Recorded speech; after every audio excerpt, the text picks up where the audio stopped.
salam sejahtera untuk kita semua. Om Swastiastu, salam kebajikan. Good day everyone. Halo, selamat pagi, siang, atau sore, kapanpun kalian mendengarkan ya podcast ini. Hari ini episode ketiga tentang isu lingkungan nih. Seperti biasa, aku Vandro nggak sendiri. Aku bareng sama host koop kita. Halo, aku Brian dan kita di-join kali ini oleh Ihsan. Kenalin Wih, nama Isan, aku dari divisi Kastrat MTL. head division ya. Iya, I'm a Oh, head division. Wih. Kita hari ini mau bahas ini ya, membahas kajian dari divisi tren kita ini. Judulnya apa nih, Mas Isan? Judulnya sendiri itu sialnya deforestasi harus tetap berjalan. Sialnya deforestasi itu harus berjalan. Kita oh, bisa diakses nggak sih ini kajiannya? Oh bisa, nanti kamu bisa cek di Medium Kastrat MTL ITS. Itu ada kajian-kajian dari divisi Kastrat yang bisa dibaca-baca juga sama pemirsa sekalian, pendengar sekalian di sini. Kan ini nanti diuploadnya di YouTube ya, Bri? Ntar ada linknya nggak sih? Bisa di-mention nggak sih? iya. Oh, Oke, jadi ya pertama apa kabar Mas Ihsan? Gimana Alhamdulillah kabarnya? baik. Alhamdulillah baik. Sehat walafiat sekarang. Waktu capstone kemarin gimana hektiknya tuh? Oh, ya seperti biasa. Eh, Namanya juga mahasiswa akhir, pasti Brian juga ngerasain lah gimana apa kehektikan capstone kemarin itu. Ya, tapi nggak seperti biasa juga sih, San. Seperti Ya sih, Gila juga biar kalau itu sudah dibiasakan. ya melatih, namanya melatih. melatih biar terbiasa ya. Ya, Berarti aku doang ya di sini yang belum merasakan terbiasa dengan capstone ini. Nanti Aduh, aduh, doain ya, doain teman-teman. tahun depan. Semoga bisa hidup Ya. dengan tenang. Iya, insya Allah, insya Allah. Kalau misalnya kajiannya ini nih kan tentang deforestasi ya, berarti ada topik deforestasinya. Nah, biar biar paham nih, ya kan, sebenarnya deforestasi itu apa sih?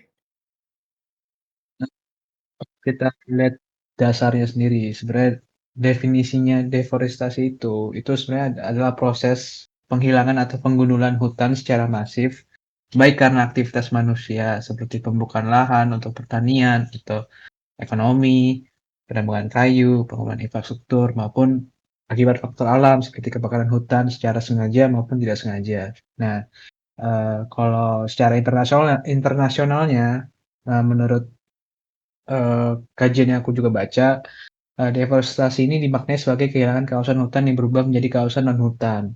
Nah, permaknaan ini diperkuat oleh definisi deforestasi yang dituangkan dalam Peraturan Menteri Kehutanan Republik Indonesia Nomor 30 Tahun 2009 tentang cara pengurangan emisi dan deforestasi dan degradasi hutan, yang dengan tegas menyebutkan bahwa deforestasi adalah perubahan secara permanen dari areal berhutan menjadi tidak berhutan yang diakibatkan oleh kegiatan manusia. Nah, tadi kan aku udah sebutin nih, kegiatan manusianya itu apa aja, seperti Mhm, mungkin pertanian, atau penambangan kayu, atau semacamnya seperti itulah.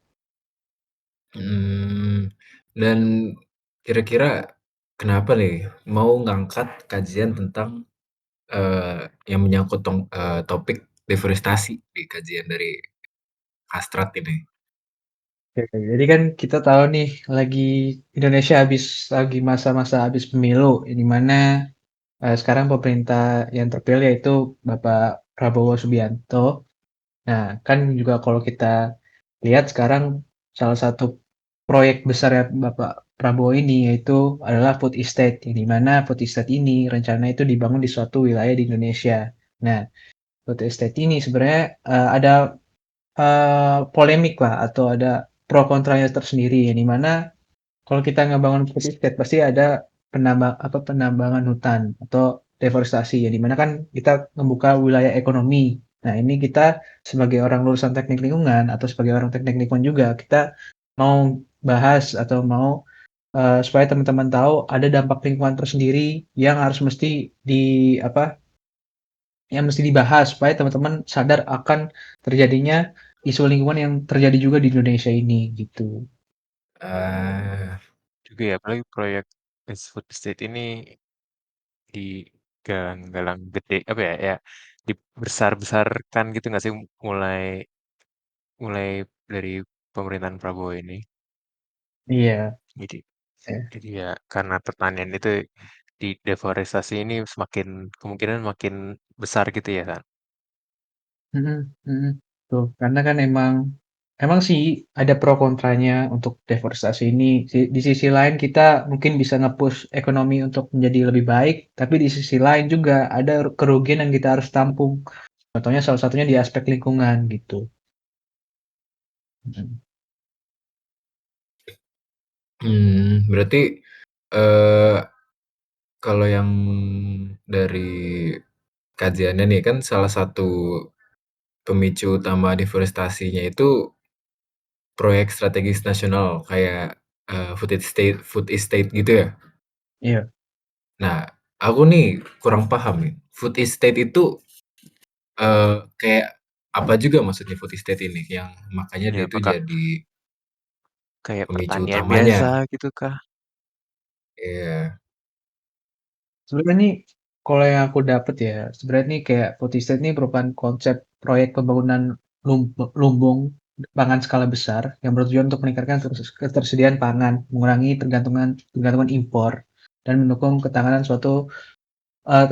pangan suatu negara. Jadi mungkin yang bisa kita lihat, food estate ini lebih ke arah kita mengembangkan sektor, eee, pertanian kita lah, tapi dalam negeri, supaya kita juga, mengurangi, impor-impor yang di luar negeri. Kan mungkin kita, eee, pengen ngembangin, produk hasil jadi kita seperti beras. Nah, itu kita kembangin di suatu wilayah, namanya food estate ini. Jadi kayak kayak intinya kayak, pembangunan untuk, apa, wilayah pangan kita gitu.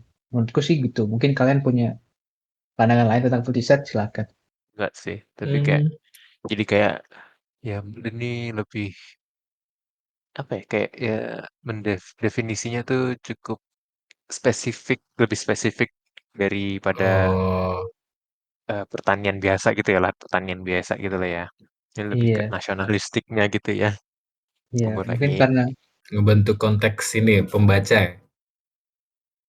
tujuannya tuh lebih besar. Iya, lebih besar gitu. Kalau mungkin kan kita lihat pertanian itu mungkin untuk, dalam segi kehidupan sehari-hari, mungkin dalam segi wilayah tersebut kan. Misal kita ngembangin daerah pertanian itu, tapi kan biasanya milik pribadi. Nah, kalau yang food estate ini milik negara, yang di mana tujuannya itu untuk meningkatkan produksi pangan secara nasional gitu. Jadi lebih ke arah beda aja sih dampak yang terasakan nanti itu, gitu. Menurutku sih kayak gitu kalau food estate ini. Nah, ini kenapa nih jadi isu besarnya ini nih, food estate ini? Apakah karena reboisasinya jauh lebih besar daripada yang kita pikirkan gitu kah? Atau ada hal-hal lain yang bikin problem? Eee, Sebenarnya food estate ini kalau kita lihat, secara keuntungan, ya itu sangat menguntungkan karena, eee, apa, kalau kita lihat kan pangan di Indonesia masih, eee, produksi pangan di Indonesia masih kurang. Kita karena kesejahteraan petani itu mungkin masih kuranglah dilihat atau apa, jadi prioritas utama di negara. Nah, jadi karena kan juga kita konsumsi, konsumsi makanan juga kadang-kadang kalau kita lihat itu di berbagai wilayah masih belum rata lah, belum rata pembagian apa, gizinya, yang mana kadang-kadang kalau kita lihat wilayah terbelakang itu gizinya kurang atau, mungkin di, wilayah eee, yang jarang dihuni manusia itu kadang kan juga, eee, akses makanan atau makanan sehat itu kadang kurang. Nah, itu keuntungan adanya food estate, kita bisa, meningkatkan lah apa, produksi pangan kita sendiri. Nah, nanti kita juga misal kita udah ningkatin produksi pangan pangan kita sendiri kita bisa jual ke negara lain atau impor ke ekspor ke negara negara lain. Nah, itu kan juga sebagai eh, eh, sebagai nilai strategis untuk meningkatkan ekonomi di Indonesia. Nah, tapi kerugiannya itu dilihat dari pembangunannya itu sendiri. Food estate ini kalau berdasarkan data juga dia kan di salah satunya di apa yang terjadi di wilayah Merauke, Papua Selatan ini kan eh, mereka tuh melakukan deforestasi di wilayah tersebut untuk membangun ekonominya, membangun food estate-nya ini mana dalam prosesnya itu ya penebangan pohon atau di secara besarnya itu kita ngekosongin lah atau ngegundulin pohon-pohon di sana untuk ngebangunin suatu perusahaan atau suatu wilayah yang bisa kita kembangin jadi seperti estate. Nah, dampaknya itu sendiri itu dampaknya banyak ke lingkungan, terus ke sosial juga ada dampaknya karena kan kadang juga ini ada terjadi campur tangan yang dari orang luar gitu. Jadi ini bisa dijadikan eee, banyak masalah juga masuk dari food estate ini. Karena kan kadang, kalau kita lihat di, masalah sebelumnya dari proyek yang tahun-tahun sebelumnya itu kan ada yang gagal yang di mana, di Kalimantan Tengah ditemukan terbengkalai yang seharusnya pemerintah bisa Mhm. melakukan evaluasi terhadap proyek Swadaya Pangan ini. Nah, itu takutnya kalau Mmm, misal dilaksanakan lagi, takutnya bisa terulang lagi kalau proyek ini bisa gagal gitu. Nah, jadi bisa jadi dan kalau misalnya gagal itu jadi kekhawatiran. Tadi kan udah dilakukan deforestasi, malah misalnya terjadi mhm, kegagalan lagi, takutnya malah eee, menambah masalah bukan menyelesaikan masalah gitu. berarti termasuk ini ya, pencegahan gitu ya supaya nggak terulang lagi gitu? Iya, betul. Kalau itu kan, kalau misalnya emang terjadi lagi tuh ranah dampaknya ke ranah mana ya kalau misalnya itu terjadi lagi tuh? Jadi ke sosial ya, eee, kayak contohnya Mhm, mungkin dari warga di sana kehilangan tempat ekonomi mereka, kehilangan tempat mereka, eee, atau kehilangan hutan mereka lah. Itu kan ada dampaknya tersendiri untuk sosial. Terus untuk dampak lingkungan, itu kerusakan lahan yang di sana bisa terjadi banjir atau terjadi semacam, eee, apa, habitat habitat rusak lah, iya semacam hewannya. itu. Mhm. Heeh. Itu kan bisa jadi dampak yang agak susah dimitigasi gitu untuk misal terjadi kegagalan food estate ini gitu. cukup high ya Iya, risk-nya kalau misalnya emang itu terjadi, makanya aduh jangan sampai deh kayak gitu.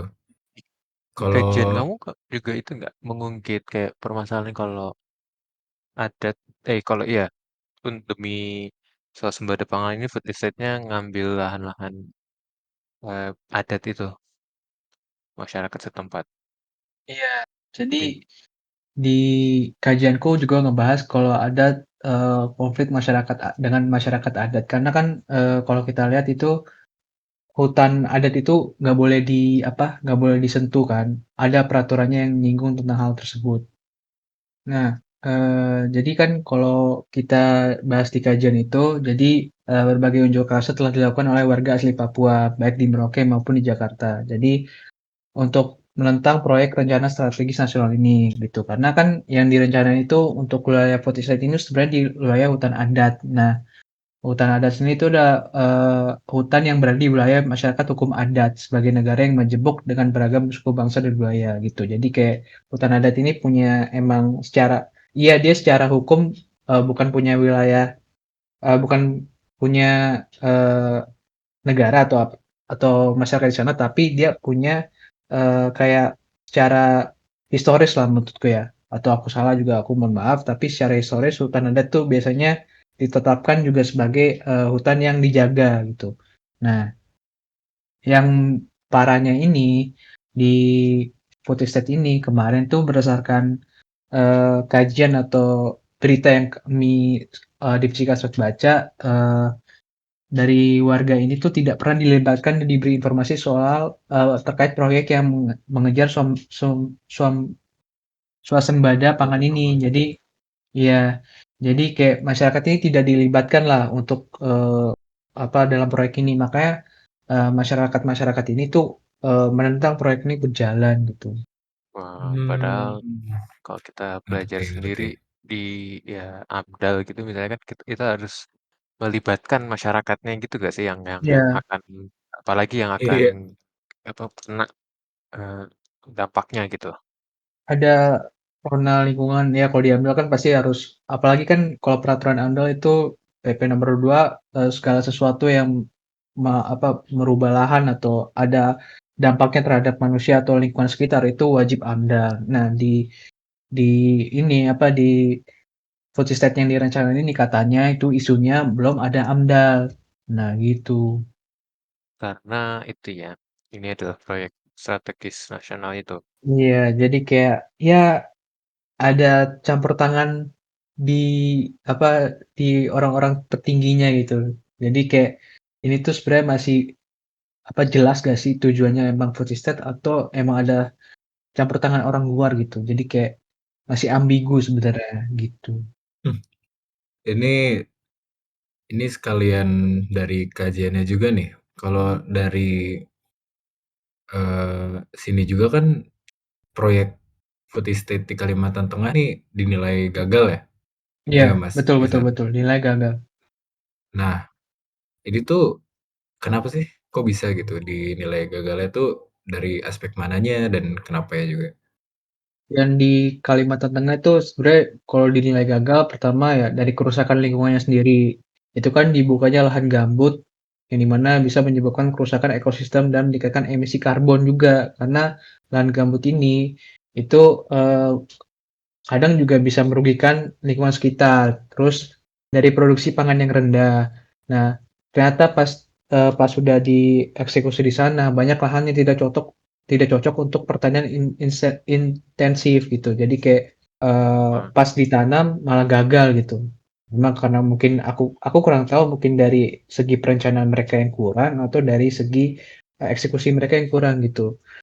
Mungkin itu. Terus apa ya itu, kayak konsultasi dengan publik, keterlibatan dengan publik mungkin itu, eee, kurang, makanya kadang nggak sesuai dengan kebutuhan mereka gitu yang diinginkan untuk produksi pangannya itu. Menurutku sih itu, mungkin kalau kalian ada, argumen lain bisa tuh kalian sanggah. jadi karena belum dievaluasi juga gak sih? Yang di Mhm, Kalimantan itu mungkin. kamu apa ya dibilang gagal tapi kurang tahu juga apakah karena apa itu misalnya kurang produksinya masih sedikit itu karena memang effortnya masih kurang atau tanahnya benar-benar nggak bisa intensif buat pertanian gitu kah? Iya, Belum ada mungkin evaluasi ya gitu. belum emang karena mungkin proyek pertama kali ya, aku juga kurang tahu ya mungkin tuh. Aku belum baca lebih lanjut atau karena perencanaan yang gagal atau gimana ya. Ya, itu makanya yang kan ini udah gagal nih yang di Kalimantan Tengah. Nah, kalau misal Mhm. direncanakan di tempat baru, apakah bisa atau gimana gitu? Apakah ntar gagal lagi? Nah, itu kan yang harus kita sebagai orang-orang ini harus peka gitu. Takutnya ntar malah gagal lagi gitu. Makanya tadi kenapa engagement dari masyarakatnya juga penting ya? Betul. Kalau gitu dari yang akan datang ini yang misalnya di Papua yang lagi dibangun ini kira-kira udah ada solusi belum sih? Apa ada ide solusi yang bisa di kayak biar hal ini nggak gagal lagi gitu food estate-nya bisa actually berhasil atau mungkin mungkin biar bukan deforestasinya nggak separah yang terjadi mungkin yang di Kalimantan gitu. Jadi ya kita lihat jelas dulu. Pertama dari perencanaan yang matang dan berbasis data. Ya, jadi kita harus ngelakuin studi dulu, studi kelayakan di sana, apakah, tempat di sana itu bisa untuk dijadikan food estate, menurutku gitu sebagai orang teknik lah ya. Terus, pelibatan masyarakat lokal dan adat. Nah, karena kan mereka biasanya tahu, mereka yang kan kita juga sebagai pendatang atau sebagai yang mau, naruh proyek investasi di sana, kita harus konsultasi lah sama yang punya gitu. Itu kan udah jadi, apa jadi hal yang lumrah lah terjadi di kehidupan sehari-hari. Jadi, kita harus konsultasi dan sosialisasi, kita supaya masyarakat di sana juga ngerti apa sih, keuntungan sama kerugiannya misal diadakan food estate di sini gitu. Mungkin apakah meningkatkan, mata pencaharian, orang-orang sekitar sana, meningkatkan ekonomi warga di sana atau gimana, terus kerugiannya apa, misalnya itu harus dijelaskin. Jadi kita emang benar-benar dari awal tuh ngebuat AMDAL dan harus kita juga sosialisasikan ke warga sekitar juga, warga sekitar di sana. Apa dampaknya nanti pas sebelum konstruksi, pas konstruksi, terus pasca, konstruksi itu gimana itu kita harus, sosialisasikan gitu. Nah, terus, di sana juga kan pasti ada pemberdayaan SDM. Nah, itu mungkin bisa dilakukan lah untuk apa, nge-boost SDM kita atau petani-petani lokal lah yang kita bisa gunakan untuk di proyek food estate ini gitu. Terus yang next-nya juga kan dari food estate ini pasti ada dampak lingkungannya. Nah, itu kita mesti olah lah atau sebagai kita kelola untuk lingkungan yang supaya lingkungannya dampak lingkungan ini itu mengurang dan berkelanjutan gitu. Jadi mungkin jadi pengelolaan lahan ini sana gimana, terus ada mungkin dilakukan reboisasi dan restorasi ekosistem juga. Terus nah itu yang bisa kita lakukan lah sebagai rekomendasi untuk supaya food estate ini bisa berhasil gitu. Nah, gitu sih menurut gue. Memang biasanya kalau Mmm, ya ini kan mungkin karena proyek strategis nasional yang AMDAL-nya belum belum selesai gini di dijalankan aja gitu, dimulai proyeknya. Memangnya kalau biasanya tuh ada info nggak sih untuk proyek strategis nasional itu gimana cara apa ya, mengurangi dampak efek negatifnya ini? Kan apa, dalam proyek segede gitu tapi AMDAL-nya mungkin di dinantiin gitu loh. Memangnya ada apa yang sih yang bikin beda? Aku kurang tahu ya. Kalau berdasarkan buku berita yang Kompas ulas, biasanya karena ini proyeknya udah harus berjalan di tahun misalnya 2040 atau 2045 jadi diutamakan untuk berjalan dulu daripada AMDAL itu kan jelas-jelas salah. Karena ya ada ekspektasi dari orang-orang luar atau gimana yang mungkin malah tutup mata soal peraturan tersendiri gitu. Jadi yang menurutku pasti ada campur tangan orang-orang luar lah mungkin dari pemerintah maupun non pemerintah maupun mungkin dari luar negeri atau yang lain. Aku kurang tahu sebenarnya. Mungkin ya itu yang mungkin bisa mengakibatkan kalau ambilnya itu diabaikan karena pasti orang-orang ini juga berekspektasi sesuatu kalau proyek ini tuh cepat balik modal atau semacamnya, aku juga kurang tahu. Mungkin kalian bisa ngasih pendapat lah. Menurutku sih gitu kalau aku ya. eee, kalau misalnya menurut kalian nih termasuk Mas Brian juga kayak, atau misalnya dari Mas Ihsan ada pendapat terkait yang bisa kita pelajarin gitu dari proyek MIFII di Merauke nih, apa sih kira-kira yang bisa kita ambil gitu? Mungkin entah untuk pelajaran generalnya yang bisa kita dapetin atau mungkin ada implementasi yang bisa kita lakuin ke kehidupan kita sehari-hari gitu. Aku sih lihatnya ya kalau dari nggak tahu ya, aku kurang tahu apakah peraturan yang tentang AMDAL ini memang memprioritaskan proyek strategis nasional, jadi boleh di AMDAL-nya boleh dinantikan dulu gitu. Apa Enggak, sebelum gimana menurutku tuh? menurutku sih nggak boleh. Itu kan udah jelas kalau proyek ini tuh eh, apa merubah Ya, ada betul. dampaknya ke lingkungan, terus ada perubahan lingkungan perubahan lahan sekitar. Itu udah jelas tertulis di PP nomor 22 kan. Heeh. Eh, Mmm, Tapi iya, tapi kan secara peraturan apakah memang dibolehkan gitu kah? nggak Kalau boleh proyek sebenarnya. strategis Iya, sebenarnya nggak boleh ya? nggak Jadi boleh. kayak mmm, nah ya memang kayak Cuman ya udah berarti berarti kan memang salah tapi dilumpuhkan gara-gara apa iya, kayak LPSN gitu ya. iya. Nah itu sebaiknya mmm. ya jangan sih. Apa memang apa ya nggak boleh dibiasakan gitulah ya sih. Jadi ya pelajarannya kayaknya dari aku, mungkin buat teman-teman yang mendengarkan juga sih. Semoga you know, kita harus menyuarakan protes kita kalau ada PSN-PSN yang amdalnya nggak dituntaskan Mhm. sebelum dijalankan. Itu sih kayak apalagi Ih, proyek yang sebesar bener ini. sih, bener bener. Bener itu aku setuju sih. Kayak sebesar apapun potensial manfaatnya, tapi kan ada masyarakat yang kena, yang apa dirugikan demi Mhm. tujuan nasional. Ya sementara eh, ya kita nggak merasakan gitu. Kita enakan aja, nggak bisa Menurutku gitu. Aku setuju, setuju. setuju.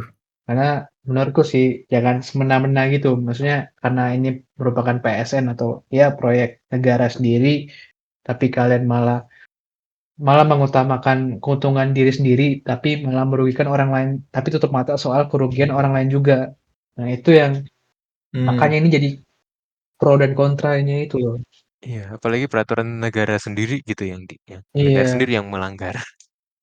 makanya ini sebuah masalah yang harus kita ulik sebenarnya sebagai sebagai ya sebagai orang awam atau orang Indonesia lah yang negara kita sendiri kok kita tutup mata soal hal tersebut gitu. aku setuju sih sama poinnya yang berarti pentingnya keterlibatan masyarakat lokal ya kan, karena dari proyeknya itu kan kayak nunjukin minimnya keterlibatan ya dalam perencanaan dan memicu penolakan sampai konflik juga kan. Terus juga banyak juga masyarakat yang nggak dikasih informasi atau keterlibatan dalam proses pengambilan keputusan.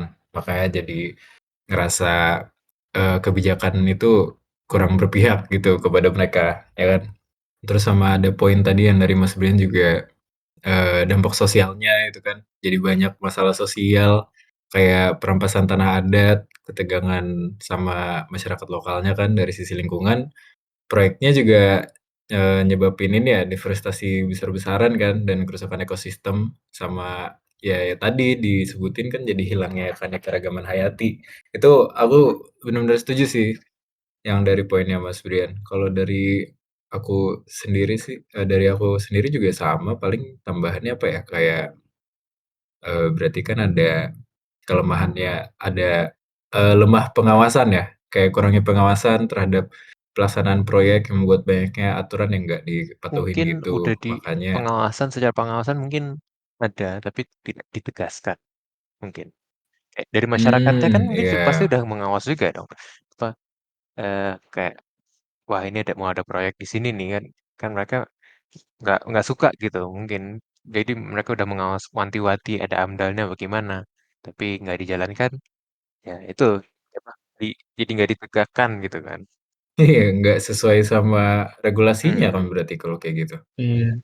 Mmm, terus kegagalan perencanaannya yang berkelanjutan juga nggak sih? Kan kayak harus menurutku kan tantangan terbesarnya itu dalam memastikan, keberlanjutannya kan, kayak Berhasil actually. continuity-nya. Benar-benar berhasil. Ya siapa tahu Mmm, dengan AMDAL-nya benar dan tuntas kan jadinya apa, jadinya bisa dipastikan nggak ini proyeknya nggak semena-mena, nggak apa, bisa bisa berhasil gitu malah, gitu kan. Positifnya kan gitu, mhm. oke lah apa, ada delay dari proyeknya, tapi kan kalau actually berhasil kan uangnya jadi nggak sia-sia gitu, uang dan waktunya itu kan. Iya, apalagi kan kalau kita lihat ini Indonesia itu merupakan apa negara yang dimana punya hutan luas banget lah. Bisa dibilang dia salah satu Mhm. pemasok untuk ngurangin reduksi gas rumah kaca di dunia. Makanya kadang-kadang tuh negara seperti Norwegia itu dulu sempat berinvestasi untuk mengembangkan eh, apa hutan-hutan di Indonesia gitu. Karena kan hutan Indonesia ini bisa ngurangin reduksi eh, ya gas rumah kaca secara meluas karena dia eh, bisa dibilang Indonesia ini juga salah satu komponen penting gitu untuk kepentingan negara-negara lain. Nah, misal eh, ada terjadi deforestasi, ya itu malah jadi apa? Jadi kerugian tersendiri untuk negara lain ataupun negara kita sendiri. Nah, juga ini kan studi baru nih. Studi baru kini kian mulai menyoroti tentang permasalahan pemanasan global yang menunjukkan bahwa negara Indonesia merupakan negara penyumbang utama terhadap perubahan iklim. Nah, jadi karena misal hutan kita gundul, banyak terjadi deforestasi di hutan kita sendiri, perubahan iklim pun terjadi di mana-mana. Nah, gitu. Cuman di Indonesia itu masalahnya tersendiri. Orang Indonesia itu nggak percaya sama adanya perubahan iklim. Hmm. Mereka lebih percaya tentang kalau misal terjadi sesuatu itu udah takdir dari Tuhan gitu. Nah, itu yang menjadi masalah di Indonesia sekarang gitu. Jadi emang harus dilihat lagi lah, eh, apa sih, sepenting apa sih proyek Fosil State ini, terus mereka mengorbankan hutan-hutan yang ada di Indonesia, apa keuntungannya untuk kedepannya gitu, untuk masa depannya itu apa gitu. Jadi emang harus jelas proyek ini. Nah, masalahnya kan yang sekarang terjadi itu proyek AMDAL, apa AMDALnya itu dilewati, apa dilanggar juga AMDALnya, belum jadi AMDAL tapi proyeknya udah berjalan itu kan masalah. Terus Hmm, dari proyek-proyek yang terdahulu seperti MIFE itu atau apa yang di Kalimantan Tengah itu kan gagal. Nah, itu yang sebenarnya harus diulas lah gitu. Takutnya nanti terjadi lagi. Nah, ini isu yang sekarang kan AMDALnya itu udah lewat. Nah, itu tuh jadi sumber masalah iya. gitu. Itu termasuknya kurang transparansi juga Iya, gak sih dari iya ininya? kurang transparansi. Makanya ada dugaan dugaan korupsi juga kan, Mm-mm. Jadi emang, timbul ya banyak yang curiga gitu. betul. Apa sih yang bisa dilakuin pemerintah gitu untuk mengurangi dampak negatif proyek strategis nasionalnya gitu? Kalau misalnya tadi kita bahas kayak bukan dampaknya, iya dampaknya juga udah, terus kayak kira-kira bolongnya di mana, kesalahannya apa. Nah, menurut, kalian nih kayak caranya gimana buat mengurangi dampak, eee, negatifnya gitu?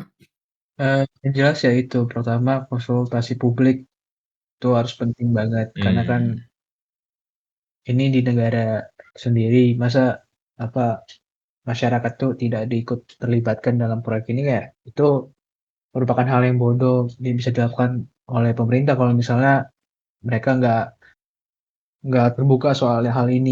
Maka malah nanti jadi dampak sosial tersendiri. Maka misalnya jadi demo atau apa itu kan kerugian tersendiri, itu kerugian tersendiri yang dihasilkan kalau nggak terbuka soal proyek ini. Terus studi AMDAL yang transparan juga itu penting. Itu kan harus AMDAL ini juga jadi salah satu dasar untuk melakukan sebuah proyek kan, dimanapun yang berada. iya, Maka itu penting.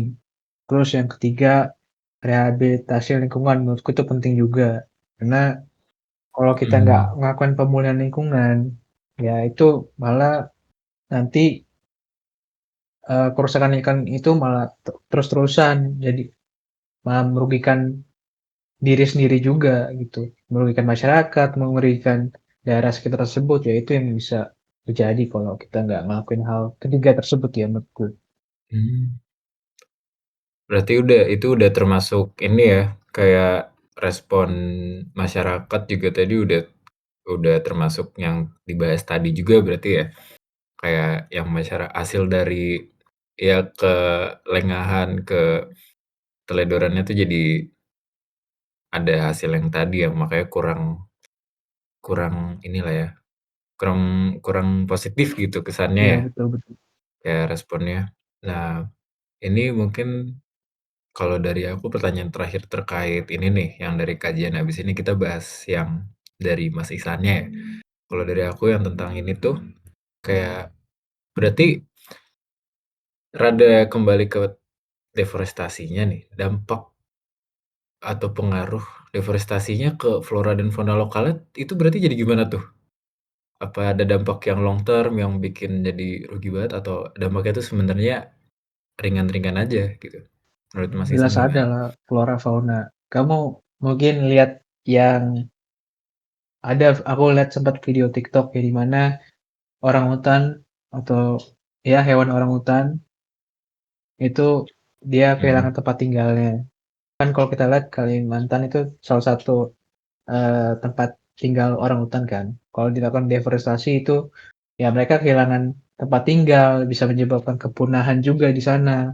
Kan juga mereka makanya sekarang itu di Indonesia banyak penangkaran orang hutan yang di mana orang hutan itu biasanya yang masih kecil-kecil mereka udah apa, udah jadi apa namanya,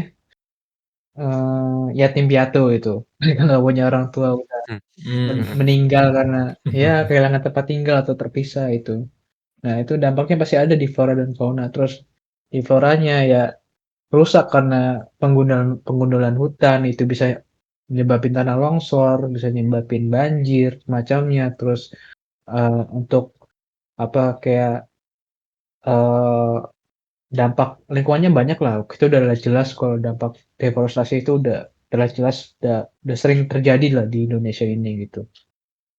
Mungkin sih itu. mmm. Apalagi kalau habitatnya berkurang gitu ya, menurut aku itu nanti hewan-hewannya terserah apa, ada orangutan lah atau harimau gitu gitu kan, mereka kan kayak habitatnya hilang, mereka pindah kemana?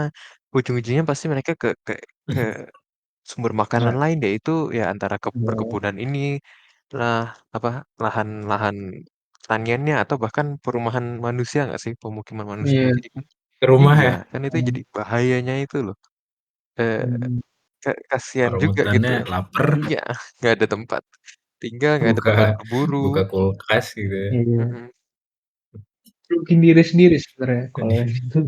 jadi kayak iya bener rugi diri sendiri. Kena juga gitu kitanya. Iya. Jadi makanya menurutku emang harus dari segi perencanaan sebelum, sesudah, sampai ya pas di tengah-tengah juga tuh harus mateng. Gimana nanti ada tahap mitigasi pas ada ini atau ada kegiatan ini tuh gimana tuh harus dibuat lah gitu. Menurutku harus mateng-mateng banget gitu. Nah, masalah yang aku bahas lagi lah. AMDAL-nya aja belum jadi, tapi mereka udah ngelaksanain proyek ini. iya, Nah, itu gimana jadinya gitu. Pasti belum Mhm, mereka kaji lah dampak-dampak yang bakal terjadi, kan itu bisa masalah lagi tuh, gitu. berarti kalau dari yang kita udah bahas nih ya, kalau aku nanti pengen denger kesimpulan dari Mas Ihsannya kayak gimana, tapi aku pengen nyebutin kesimpulan dari akunya dulu nih sedikit ya tentang pembahasannya, gimana? Ya, bebas, boleh silakan. Oke, kayak menurutku nih, kayak dari kajiannya tuh sampai pembahasan kita nih, berarti kayak proyek besar kayak dari, kayak apa, proyek besar food estate ini, yang termasuk yang di Merauke ini punya implikasi yang lumayan signifikan ya terhadap lingkungan dan masyarakat ya, meskipun yang dimaksudkan untuk meningkatkan ketahanan pangan. Tapi karena dilaksanakannya itu ada yang tanpa perencanaan yang mateng gitu kan, jadi melibatkan deforestasi yang skalanya besar, ngerusak ekosistem, ngabain, hak serta partisipasi masyarakat adat gitu kan. Kegagalan proyek sebelumnya menegaskan pentingnya transparansi gitu. Makanya kita penting buat adanya transparansi, terus keterlibatan masyarakat, sama pengawasan ketat yang memastikan keberlanjutannya gitu kan, dan keadilan dalam pelaksanaan kebijakan pembangunan. Jadi, makanya dari sini jadi apa ya, reminder lah ya, kayak pembangunan yang berorientasi pada lingkungan dan sosial itu kunci keberhasilan apa, itu adalah kunci keberhasilan jangka panjangnya. Itu kalau dari aku. Hmm, Pendapatnya gimana nih Mas aku Ihsan? setuju kok. Memang kan deforestasi ini juga masalah serius yang berdampak buruk pada lingkungan sosial maupun ekonomi. Nah, itu harus apa, dilihat lah. Karena kan itu isu lingkungan yang udah sering terjadi juga. Terus kita lihat juga kalau misalkan menyangkut food estate itu sempat ada kegagalan di Kalimantan Tengah dan MIV di Merauke. Terus itu kan terjadi Mmm, kegagalan yang dimana kegagalannya itu sekarang salah satunya eh, itu lahan yang telah dibuka kini ditumbuhi oleh semak belukar, itu ditinggal. Terus sekarang bahkan terdapat ratusan hektar yang beralih menjadi perkebunan sawit swasta. Nah, jadi kan bahkan mhm, itu udah gagal malah dimanfaatin lagi untuk perusahaan sawit gitu. Itu kan malah takutnya nanti terjadi lagi, misalnya terjadi kegagalan, malah terjadi lagi yang di proyek baru ini, yang di food estate ini. Takutnya gitu. Nah, jadi emang harus benar-benar dikaji ulang lah soal hal ini gitu. Apa yang penting harus dilakukan dari segi perencanaan maupun dari segi rehabilitasi lingkungan juga itu penting. Nah, makanya tadi Mhm. pasti partisipasi masyarakat dalam proses seperti Anda itu juga penting, karena kita juga transparansi lah soal dampaknya, dampak sosialnya, dampak ke lingkungannya, dampak ke flora dan faunanya juga ada. Itu kan pasti dibahas dalam AMDAL tersebut. Nah, makanya dalam hal itu merupakan hal yang penting untuk kalau misal pengen melaksanain proyek ini gitu. Nah, itu sih menurutku. Mmm, Gimana Mas Brian, ada ini gak yang kita bisa bahas terkait kajian ini lagi se sebelum kita ke yang ringan-ringan lah ya? Hmm, nggak ada sih. Kayaknya kita udah bahas banyak sih. Ya, tadi berat-berat juga sih. Dan cukup lengkap lah buat aku. Ada ini nggak tambahan dari Mas Isan? Kayak mungkin buat termasuk kita-kita juga yang ngedengerin.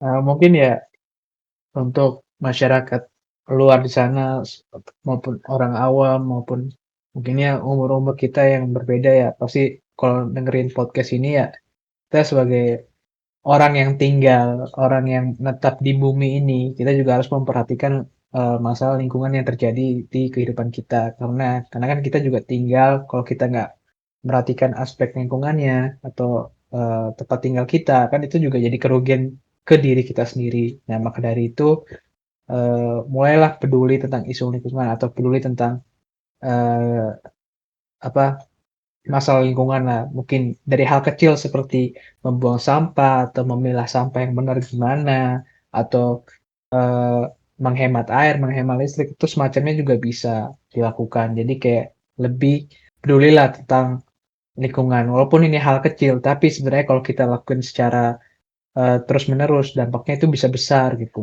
Gitu sih menurutku.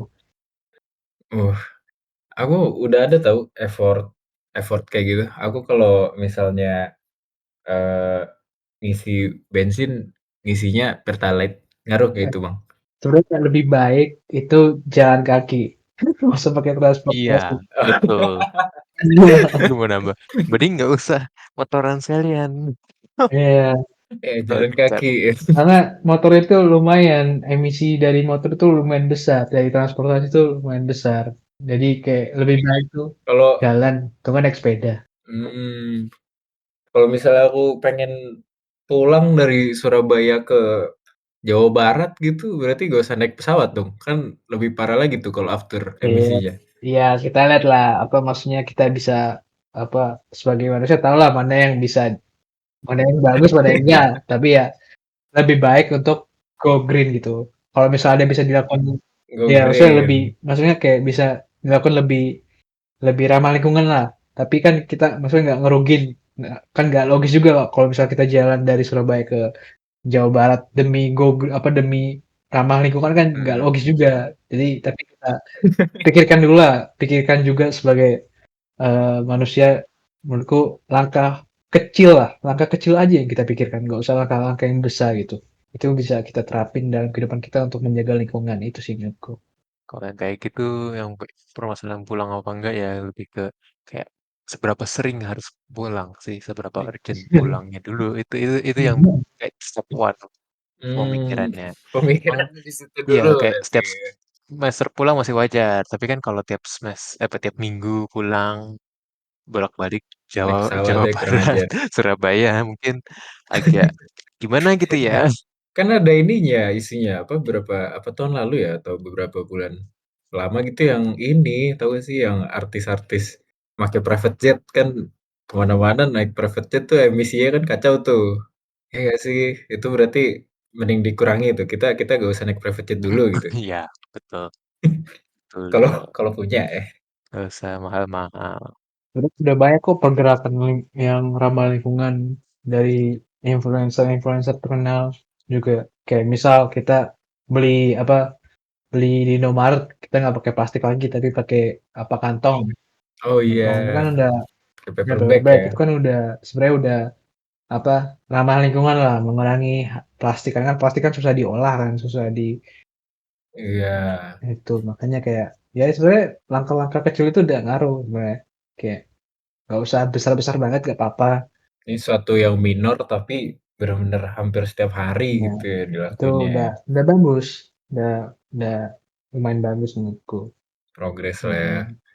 Kayak aku nungguin ini loh, nungguin WUS Halim Surabaya, tahu gak sih? Katanya mau Masih bikin WUS. berapa tahun itu kan amdalnya belum juga.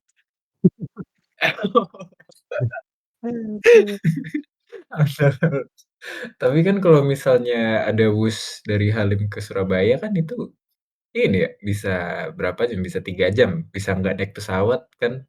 Ya lebih lama dikit lah naik pesawat kan 1,5 jam. Kalau naik bus mungkin bisa jadi 3 jam. Tapi kan emisinya kayaknya nggak sebesar itu. Bener nggak? Atau sebenarnya agak bertentangan? Kalau kita bahas tentang emisi sama itu ya ada pro kontranya sendiri. Kalau misalnya kita lihat dari mobil listrik lah, itu kan sebenarnya kalau kita misal mobil listrik itu ada pasti ada baterainya kan. Nah baterainya itu sendiri mengeluarkan Iya. limbah B3 yang mungkin ya kalau dibuang itu nggak boleh sembarangan juga. Jadi sebenarnya ada emisinya tersendiri. Terus dari ban itu kan juga misal ada mikroplastiknya juga kalau misal lewat jalan pasti kan terkikis-kikis. Nah itu sebenarnya ada pro dan kontranya sendiri untuk tiap-tiap masing Hmm. yang kalau kita bahas transportasi ya gitu. Yang paling benar tuh jalan kaki kalau mau. Jalan kaki, kesimpulannya jalan kaki aja ke kampus gitu. Iya.